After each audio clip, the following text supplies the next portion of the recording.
અંબાજી મંદિરમાં અધિક કલેક્ટર ઉપર જીવલેણ હુમલાનો મામલો।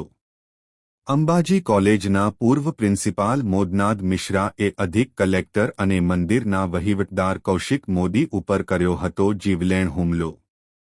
અધિક કલેક્ટરની ફરિયાદના પગલે મોદનાદ મિશ્રાની ધરપકડ કરી દાંતા કોર્ટમાં રજૂ કરાયો હતો। દાંતા કોર્ટે જામીન અરજી ફગાવતા આરોપી મોદનાદ મિશ્રાને પાલનપુર સબ જેલમાં મોકલ્યો હતો। અંબાજી કોલેજના પૂર્વ પ્રિન્સિપાલ મોદનાદ મિશ્રાના વકીલ દ્વારા મોદનાદ મિશ્રાની જામીન અરજી ડિસ્ટ્રિક્ટ કોર્ટમાં મુકાઈ હતી। ડિસ્ટ્રિક્ટ કોર્ટે પણ મોદનાદ મિશ્રાની જામીન અરજી ફગાવી। મોદનાદ મિશ્રાનો ગાળિયો વધુ મજબૂત બન્યો। મોદનાદ મિશ્રા ફરી જેલના હવાલે।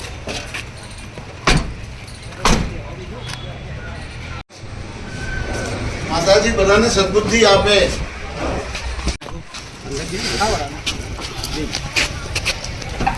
બધાને સદબુદ્ધિ આપે।